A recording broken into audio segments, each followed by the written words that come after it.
Our story takes place at the very end of Paul's life. He's in the Mamertine prison in Rome. He's been accused of burning down half of Rome by Emperor Nero, and he's alone and in the darkness. And if you remember from Acts of the Apostles, a very important figure in Paul's life is Luke, the physician. And so our story is about Luke sneaking into Rome to bring some solace to Paul in his last days. And what comes out of it is that Luke and Paul decide we need to get Paul's story to the world. And this is sort of the beginning of the Acts of the Apostles being written. Very, very difficult days of early Christianity. And this is Paul's last few moments to convey the message of hope and love and forgiveness to the community, and that they must hold fast to the faith, no matter what dangers they face. When I looked at this screenplay, I was amazed at the survival of Christianity rests with just a couple of people. Priscilla and Aquila are hiding out, essentially, and taking people who need help. They were facing persecution, they were facing obliteration, they were facing exile, they were facing many, many things.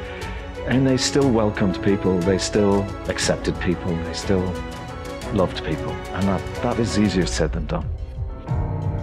It's a modern story. This is why Shakespeare is still relevant today, Molière, and the great stories never die because they talk about human beings and humanity. This film, to me, is one that goes out to the world. It goes out and says, this is what these guys were. And the people that are going to watch it are going to say, wow, they're a sinner like me. And very human, very believable, very round. They have doubt, they have fear, they have anger. They're very real. The notion that someone could make a radical change in their life, that could go from being a thug to being one of the most important people in religious history, intrigued me. We have a tendency to put people like that on a pedestal, and there's almost becomes this disconnect, like I'm not as holy as they are.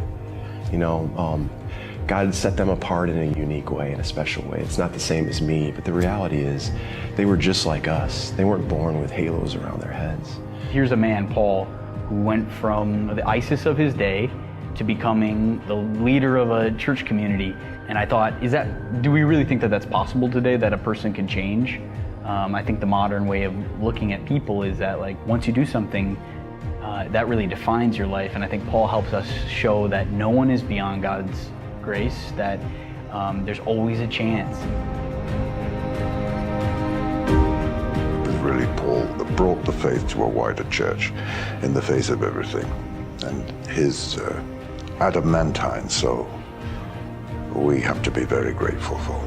This old, beaten, worn down man who had left everything on the playing field for Jesus. You know, he lived this life and was at the very end.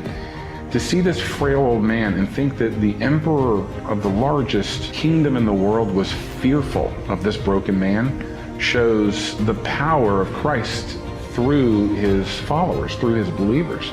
I just am so excited to tell this story and offer these themes to the world at a time when I think that we are so desperate to hear these things, to hear that we're loved, to hear that there is mercy and grace for anything, to hear that there is a God that's bigger than us, that loves us, and that we cannot fall too far from his grasp.